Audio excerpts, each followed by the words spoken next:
We're talking about tankless water heaters. Should you get one for your RV or not? Now, there's pros and cons to most things in life. And one of the things that we've realized for us, there's a lot more pros than cons for the tankless water heater. We've been full-time RVing for 5 years. In 4 of the years, we've had a tankless water heater. So we know a thing or two about it. The first pro is pretty obvious. You have unlimited hot water. The main difference is when you're using an on-demand, it's exactly what it sounds like. It's on-demand. As much or as little hot water as you need, you can have. With a traditional water heater, it's just like in a house with a water heater. You have a certain amount of water that's heated up, and if your demand for hot water exceeds the amount of hot water that's in the tank, you're going to run into some issues.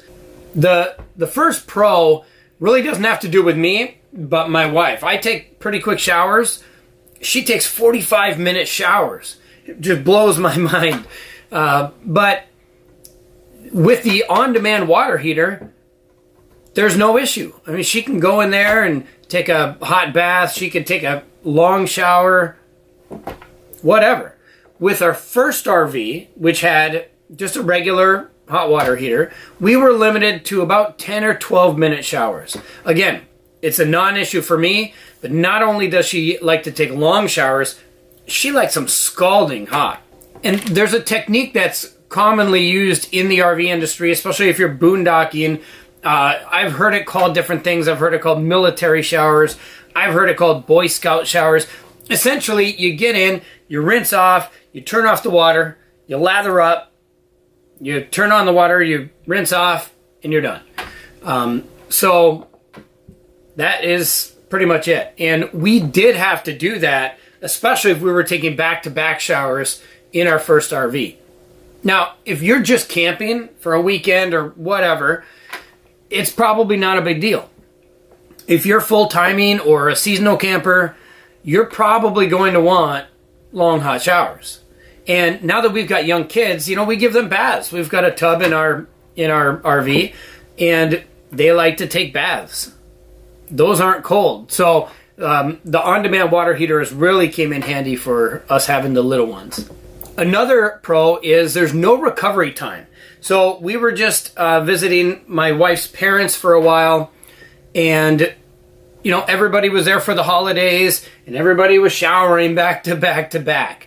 And with that, if one person takes a long hot shower, then there's going to be some recovery time for the next person to jump in. That's not an issue in our RV with the on-demand water heater. Now, some of the negatives is the cost. Ours wasn't standard in our RV. It was an aftermarket thing, so there was a cost associated with buying that and getting it installed.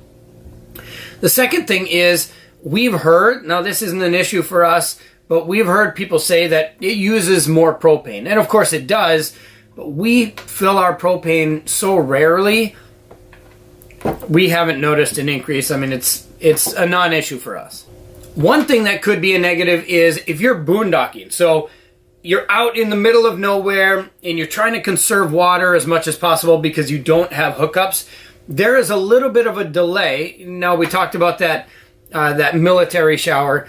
There's a little bit of a delay from when you turn it on for it to heat up to the level that you want. Now, the delay we're talking is, 10 seconds maybe, but still, you're using water that if you're trying to conserve and you're off the grid for 2 weeks, you're going to use up more water. That's for sure.